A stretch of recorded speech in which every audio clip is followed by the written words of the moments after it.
You're listening to the Haney Company Financial Guy Show. No nonsense, just a crazy mix of life, business, the funny, and of course we're going to talk about your money. So just sit back, relax, and enjoy the ride. What could go wrong? Welcome to another episode of the Haney Company Financial Guy Show with one of my dear friends, Pamela Nieto. Thank you for joining us today. Been looking forward to this for a while now. Yeah, me too. Thank you so much for having me. This is exciting to do this with you. Yes, it's a long time coming, and also on a topic that I have been long wanting to talk about. So I'm thrilled for us to be able to dive into it together. But before we get into anything crazy or harebrained or super complicated, we have to go through the most critical and probably the hardest things that we'll ever talk about upfront, right? So we need to get to know you. And I want to start with critical life-altering questions, such as, if you're going to start a band, what would your band name be? I really had to think this one through because the musician in my family is my brother. He's a singer. But of course, my brand is all about flamingos and it's all about flamingo language. So I have to say the Flamigas 7, because also 7 is my favorite number. I love it. That is a lot more put together and thoughtful than I think most other people would have for that answer. That's really, really good. Yeah, and I bounce all over the place when I try to think about that myself. So good job. I like that. I know you're already a superhero in many respects, but if you could be like a Marvel superhero or whatever, what one superpower would you want to have? Well, so this is the thing. I'm not really into superheroes. So I also had to think this one through. The one in my family who was into superhero, it's my 4-year-old. He's all about superheroes right now. I actually had to do a Google search. He's like, who can I even relate to in like the female superhero world?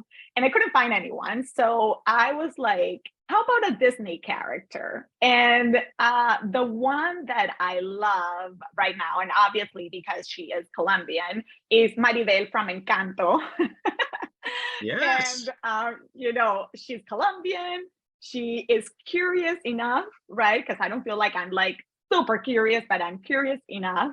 She is solution driven and she loves her family. And I feel that I can relate to that. I think that's awesome. Yeah, it beats me just wanting to fly. So that was a lot more thoughtful. Well, I would have loved to fly too. I know, right? One of these days. All right. What food will you not eat under any circumstances? So I was also thinking about this one because, like, if you would have asked me this question 3 weeks ago, I would have said insects. But I ended up going. A friend of us invited us to this local Mexican restaurant to eat ants and grasshoppers. So I tried those. I'm not really into it, but I tried it. So I think right now, I mean, I don't think I'll like eat those again. But I think that right now I just wouldn't eat any rodents. That's fair. I don't know I don't know if in China they have like the road. I know Asia, like they eat weird animals. And I'm not into those. I think that's a good category. I don't think people have brought that up before, so that's good. I agree with that. It's still going to be insects for me. I'm not doing it. So you are. Well, I might surprise you. I'll take you with me to the local Mexican restaurant, and at least you can give them a try. I actually brought back a couple of my friends, and I didn't tell them what you were eating. Oh no! And they just ate the whole thing. And afterwards, I was like, "Yeah, you just ate a grasshopper." And they were like, "What? Oof. I can't believe you did this to me." I don't know. We'll see. Yeah, I don't know. It's just, it just strikes me. It's just so gross. But anyway, all right. Besides this podcast, of course, what other podcasts do you like to listen to that you would recommend to other people? Yeah. So for me, it's really hard to choose one because I love podcasts. Like I listen to podcasts every day. And obviously, besides this one, my top 3 are The Future with Chris Do, Brené Brown, everything that she does, I just love. And Marketing Made Simple from Story Brand. Those are like my 3 go-to people because, like, I feel like the future with Christo, I don't know if you've ever listened to him, but he is all about like business and marketing. Like, he covers a range of different topics, and he's so easy to listen and understand and like put into action. Brene Brown just like fills my life, and like my spiritual, my awareness as a person. I mean, everything that she does, I just love. And Marketing Made Simple, we are like huge fans of Donald Miller's story brand. And we use it through our like at Captiva all the time. So we listen to that a lot. No, that's great. And outside of Brene Brown, the other two were our first time recommendations. So it's a growing list, and they all sound fantastic. That's the challenge. There are so many good ones out there. It's kind of like, not enough time in any days.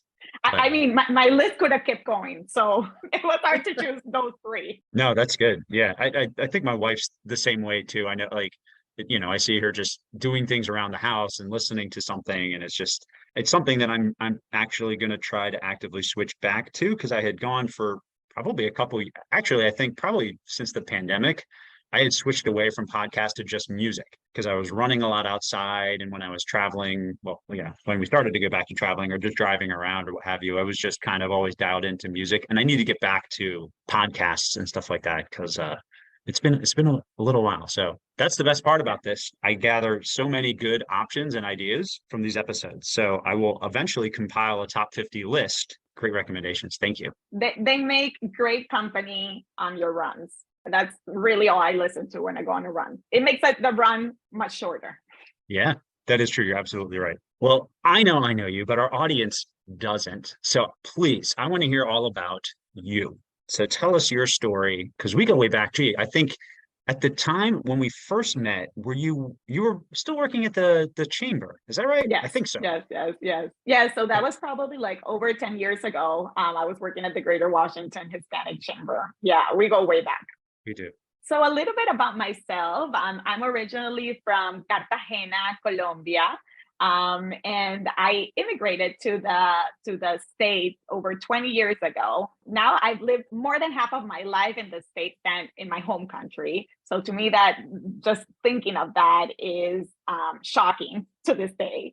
I have a very diverse professional background. Like I've done marketing and communications, primarily working with small businesses and doing public health campaigns for PR agencies. A lot of them are multicultural audience-based campaigns. And my business partner, Maritza Lizama, and I founded Captiva Branding during the pandemic in March of 2021. With the mission to humanize brands. So those are that's a very broad overview of who I am. I know we're gonna dig in a little bit more. I love that. And yeah, I mean, you and Maritza do a fabulous job. Of your own story, you can decide if you want this personally or professionally. But what's the most special part of your story that you think stands out the most to you? So I came to this country by myself on a scholarship right after 9/11, a moment when Colombia was in pure chaos, like socioeconomically, it was really doing bad, searching, as most immigrants, searching for a better future. I was actually one of 3 Latinas in our school. I went to a smaller school in Petersburg, Virginia. So that was a culture shock for me. As you know, I had always lived in a homogeneous country. So I didn't really even know how special it was to be a Latina at the time. In fact, at that time, all I wanted to do was fit in, with African Americans, with whites, with Asians, whoever I found, I just wanted to fit in because I was different. So after that, I did a lot of different jobs throughout my lifetime before I started my professional career. I did pizza delivery, worked at shitty restaurants, did retail. I worked at a printer and a call center at a time, but they all taught me, something. And some of the things that those jobs taught me is, first, be authentic, focus on relationships and not transactions, follow up with people, listen, observe, invest in getting to know yourself, and surround yourself with people who want to see you grow. And the best part of all is being a Latina. because I bring my own experiences, empathy, and perspective to all the work that we do. And, what stands out the most from that is that today at 40 years old, I turned 40 this year, I'm an entrepreneur. And even though I never saw myself as one, I'm so proud of Maritza and I to be at this stage in our lives, growing our business, getting to know our audiences, and, just evolving our brand. I love that. Yeah. And having been able to see you on a good portion of this journey, it's been just really fun to watch and exciting. And to see you stepping into something that I think the two of you are just perfect for. So it's you met me when I was a baby. I know. Likewise. Oh man. We don't have that kind of time to share those stories, man. But yeah. For sure. Yeah. No, so Captiva, branding, and I love how you said it, making it human and kind of focusing on the story, because I think, and I don't want to steal too much of your thunder, but in what we do in our marketplace, at our company, we work with a lot of associations, and it's really interesting because associations literally are little windows into industry across the landscape of America. And so it's a fascinating, daily interaction with our clients, just kind of seeing like how are they representing an industry, or how is an industry representing itself, and to see, what component of branding, storytelling, and engagement is happening or not happening. So at a high level, and weave this into kind of how you and Maritza, have charted out Captiva, but what would you say branding is in the marketplace? How do you define branding? Yeah, so I'll give full credit to one of our favorite definitions out there by Marty Neumer. His definition says a brand is a person's gut feeling about a product, service, or organization. Is the first thing people think of or feel when they see your logo. So based on that definition from Marty Neumer, that really just sums it up on what branding is. You want people to, whenever you're not in the room, what will people say about you? What you stand for? What are your values? What's your personality? What's your brand tone? So, branding obviously involves several elements. There are some visual and there's some verbal elements to it, but you need to focus on what's that feeling you want people to feel whenever they see your logo. So I love how you walked through that. And the things that stand out to me the most are the emotional component, because I think, to the degree that we can recognize that there's an emotional connection to just about anything that we're interacting with, but especially as we're trying to represent ourselves organizationally, tying into not just this is what we do, like you were saying, but this is who we are, what we stand for. So I love that. And I also, the words that come to mind in what you were describing is kind of, you said it, it's kind of the story. Like it's not just a logo and a product, like it's a compelling interactive experience. I think if it's done well. 100%. I mean, you see brands like Nike, like Apple, right? They stand for something bigger than just their logo, right? Like when you see their logo, like you buy from them because to you, obviously you're getting value out of whatever the product is, but you also stand behind what they stand for. And I think that that's something that a lot of companies don't really think about. It's all part of humanizing your brand. Like, what's your digital persona, right? Like, if your brand were a person, how would it speak? What would it talk about? How would it define what you do? What value you give to your customers? So that whole process of branding, it's a process that we love to work with companies to help them articulate what their brand stands for. I love that. So let's pull on this thread a little bit more, because a lot of times I know when I've had these conversations, people think it's like too high level and heady. So what are some of these elements to a brand, as you kind of start to say, all right, we're going to get this big picture, but these are some of these components or these intersecting elements that help kind of make up what we're talking about? Yeah. So for example, when we do a brand strategy, we always take a look at who your target audience is. So we go really in detail. We do a lot of research to see what are your target audience demographics, psychographic behaviors, which channels are they in. Then we move into their brand purpose. Obviously, for associations and nonprofits, which I know is your audience, we focus more on that mission and vision, right? On like why why are they in business besides making money? And being able to articulate that succinctly. Most organizations, they go into paragraphs in the mission statement, but how can you succinctly in 30 words or less articulate what your mission or vision is? Then we move into your brand voice, which is your personality, the tone and how you speak to your audience. Is it conversational? Is it informal? We then do a competitive analysis as well, looking into your competitors. It doesn't necessarily need to be your unique competitors, but people in the marketplace that you would, I guess potentially compete with. We do that competitor analysis really tells us what opportunities are there for your brand on how to stand out and helps us articulate your unique value proposition. And we also do your tagline. We help you do an elevator pitch as well, because it's hard for people to articulate what they do succinctly. Like the elevator pitch, we always talk about that, because a lot of people just go around round and round trying to explain what they do, instead of just like starting with like your audience pain points. Like, what are those audience pain points that you provide a solution for, that are relatable to people that you're connecting with? I love that. And I want to actually connect on two things that have come up in conversations that I've had recently in the association and nonprofit space that I think are really interesting. I had a conversation with an HR specialist, and we were talking about just kind of best practices in hiring and what's going on in the talent marketplace.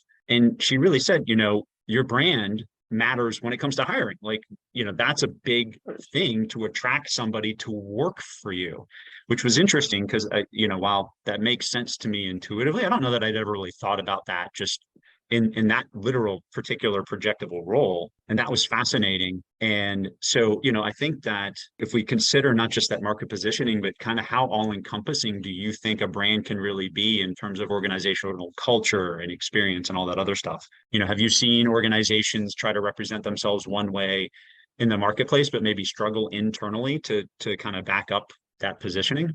Yes, 100%, especially in this marketplace right now where it's so high, it's so difficult to hire quality employees. A lot of people are focusing on their employer brands, on what is, again, talking about value, because you're not just giving value to the people you want to sell to, you're giving value also to the employees in telling them why your culture matters, and why would they want to be part of that culture. And we're hearing right now all of this talks about DEI and inclusion, and I think that a lot of organizations are actually not doing it well. They want to make people believe that they're just checking their boxes on DEI, but they're not really putting it into practice internally. And that is a key issue for a lot of like the new generations, right? Where they want to be part of a company that matters, that their values align with them, and they're willing to go somewhere else where they align with. So yeah, a lot of people are struggling with that right now. Yeah, I definitely have seen that, heard that. And I think also that connects back to what you were saying about the humanization component of a brand. Any organization, regardless of what you do, whether you sell a product, whether you deliver a service, whether you're a membership, nonprofit, for-profit, at the end of the day, your people probably are always, or at least in my opinion, should be the biggest part of that story, that compelling value prop in the marketplace, right? So if you want people to respond a certain way, and maybe the way that your culture, the way that you treat your people doesn't really line up with that, that's going to be a challenge no matter what you're trying to do and no matter how you market yourself. To add to that, I think that's why it's so important to do a brand strategy, because it gives you a lot of clarity on who you are for and who you're not for. And when you have that clarity, it actually speed ups your whole process on reaching your audience. Yeah, that is so critical. You're right. I think that it's sometimes I think it's easy for us to get into a mindset of marketing, of external, of kind of zoom in on this is what we're trying to do and who we're trying to do it for, with, or to. But yeah, stepping back, getting a strategy and seeing things holistically definitely empowers you for success. And you and Marita both have had a background in a lot of work in kind of the media and PR space. So I want to kind of get into that component, right? So let's say, for the sake of our fast forward, we've done a good brand, we've gotten a good strategy.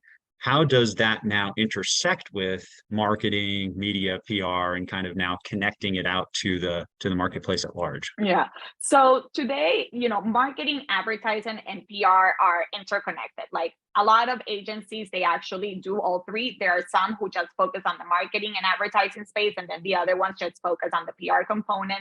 But you need to know holistically what they all do in order to promote a product. So the way, we see it is marketing is like the overall, like the umbrella, right? The terms that boost public awareness of a service, a product, or a person. Advertising and PR are tactics under marketing that help you achieve those goals.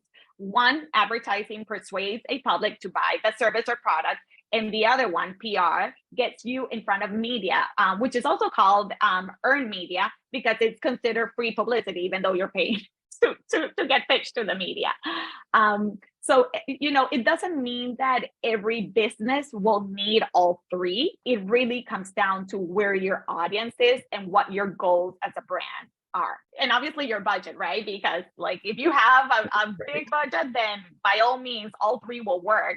But if you don't, then you need to see where you should be focusing on. And I find it's always interesting when I kind of look at things that stand out to me in the marketplace, whether it's something that I see on Facebook, on television, or here.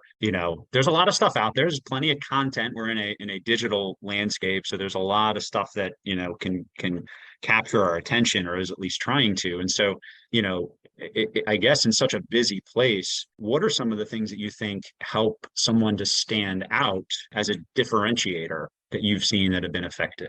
The number one is, of course, like being authentic to your brand and being human. I think that those two are two big components of your brand. You can't fake being someone else, and I think the perfect example for that is just what Bud Light just went through.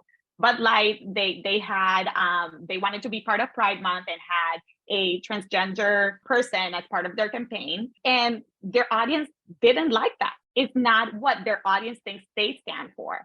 And it actually, like, their sales just went down substantially, to the point that now a Mexican beer is leading the beer market in the US. So to that example, it's about being authentic and being human at the same time. How you speak to your audiences and the value, it's always lead with value. What value are you giving to your audience? That was a very interesting example. And I also think, that the point that keeps coming back, right? The more human you are, and I do think that I notice those, right? Whether it's a marketing campaign, an advertisement, something that is telling a story about life, not really about this thing, or this product or this, that, but something where you're like, wow, has a resonance that goes from your head to your heart and covers both sides of the spectrum. I remember this, and I don't know if you recall this. So I think it was whenever the last time we had an Olympics, but Toyota was one of the headline sponsors. I think it was the Winter Olympics. And I watched their entire advertising campaign throughout the Olympics. Not one advertising, at least in the on television, was about their cars. It was all about all of the cool robotic stuff that they're doing to work with Paralympic people, and sharing stories about athletes and what they had to overcome. And it was fantastic. I literally thoroughly enjoyed watching their commercials, listening to these stories. It was just like, some of them you got teary-eyed. There was one of a swimmer who was kind of an orphan, and people literally just wrote her off, said she was never going to be anything. And I mean, just stuff where you're just like, oh my gosh, like this is hitting me on a deeper human level. But they didn't say anything about here's our Toyota truck or Tacoma or anything. And they didn't have to.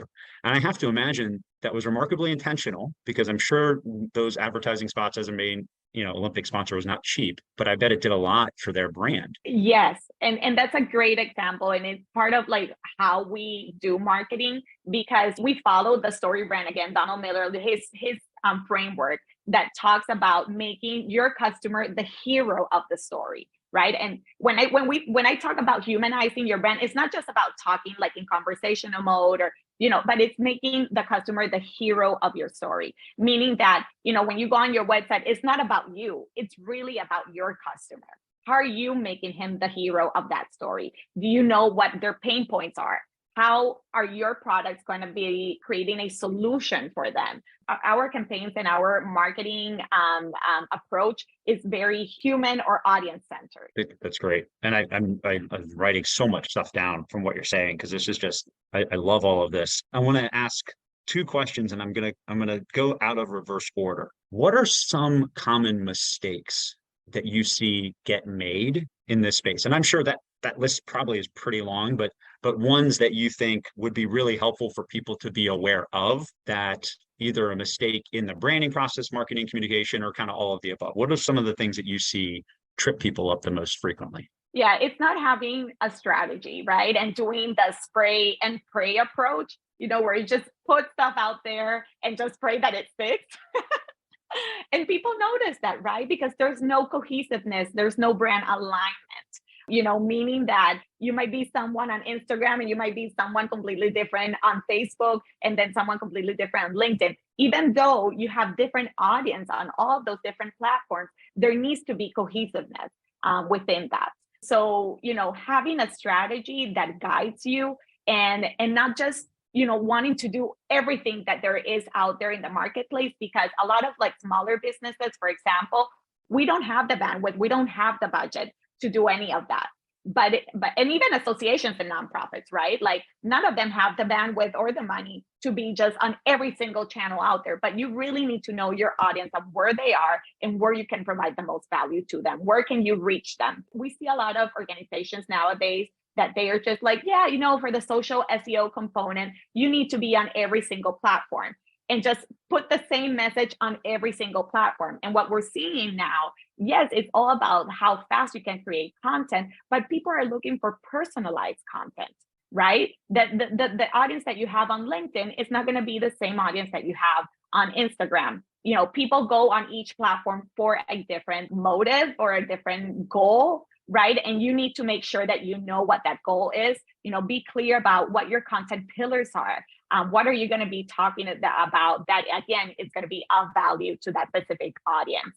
And again, and I can never say this too many times, it's just also going on that robot mode and not speaking human when you go online, making it about yourself, not making it about the audience. I mean, you hit so many good points, and I think that's definitely things that I know I've seen. I mean, frankly, things that we've tried to do ourselves in our own company, trying to move away from spray and pray. And I think, just as a point of encouragement, I know you and I have talked about this, and I've talked to several other people in general, like, we're in a digital marketplace where the good news is you don't have to be everywhere. You can actually be just right in front of the right people saying the things that you want to say, and you can zoom in much more effectively today than you ever have been able to, probably in human history, right? Because that's the nature of the personal mediums that we have, and whether it's social media or just all the ways the digital landscape allows you to do what you were talking about, get right in front of just the people that you think you want to resonate with the most. So hopefully that's an encouraging thing when you start to work with people, so they can move away from, I got to be everywhere and be visible across all these channels, especially if that doesn't make sense. I'm sure that can really encourage people to be more strategic. Yeah, and it also takes a lot of the pressure off, because we're living in this world where you think you need to be everywhere. But I feel that a lot of people are deterring from that, because people are overwhelmed and like with so much content out there. Like you see people unfollowing organizations and companies and stuff like that they don't want to listen to anymore, because they don't align with that brand, or they're just tired of receiving so many emails from that. I was listening to a podcast actually this morning about brands that are like emailing people 1 or 2 and 3 times during a day, right? And you would think like, my goodness, I personally would unsubscribe from that company. But at the same time, a lot of people don't care about that, because they still want to hear from that brand. And sometimes you do need to email people 1 to 2, 3 times a day in order to them to get to open at least one. But anyway, it all depends on what, again, your strategy is, what your audience wants. And I think that it's also important to monitor and adjust and evolve your brand. Not just, you need to look at your numbers, like what are people clicking on when they go on your website? Who is going on your website, as well as on social media. Monitoring and tracking, that is so important for people. A lot of people don't really pay attention to that, but that is really what's telling you what people are interested in and what they're not interested in. Absolutely. So why should an association or a membership organization in particular care about their brand? So something that we've seen happen frequently with associations and nonprofits is that first, they don't invest in their brand because they fear that if they do, their audience is going to think that they're spending too much money, that they don't really need that money, right? And it's the complete opposite. Like they're getting this 100% wrong. People invest in organizations where they see value, that they look legit, that have a good website user experience, because you're making it easy for them to become a member or to donate, where you're showcasing what you're doing and how you're adding value to your customers. So investing in your brand today is critical. There is so much competition out there, and you need to figure out how you can stand out. I love that. I think that's a pretty good place to land. I know we could probably talk about this for another 3 hours, and I don't think any of my listeners would appreciate that. So thank you, Pamela. This has been fantastic. Any kind of final shout outs that you want to make? I know Maritza's not here, so obviously we want to give her a shout out, of course. Yes, she's my first shout out because she's my better half.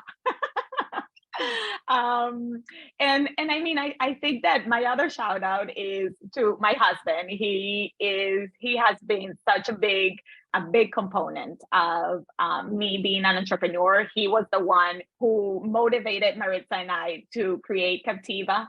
And, I never saw myself as an entrepreneur the way he saw it. Obviously, he saw something in me, and I was like, yeah, I don't know if I can do it. It's too much pressure, too much stress. But I do want to, I love him, and I thank him for being my rock and my support system.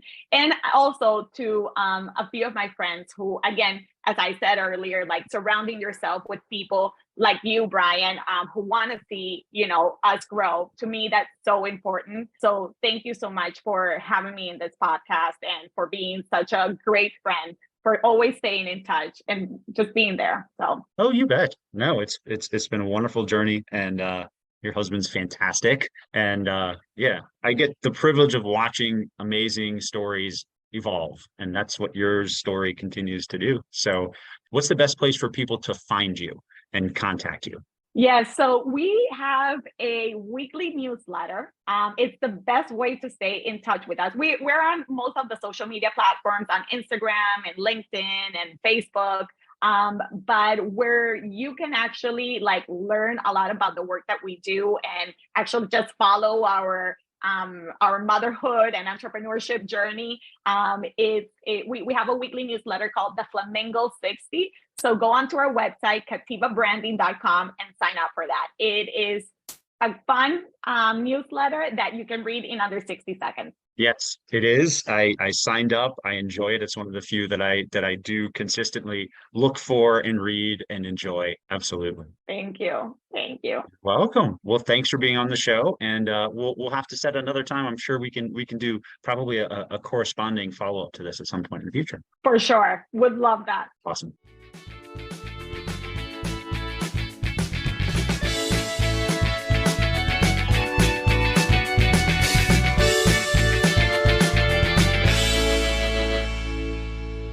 The information provided in this podcast is not intended as specific tax or legal advice and may not be relied upon for purposes of avoiding any federal tax penalties. The Haney Company, its employees, and representatives are not authorized to give tax or legal advice.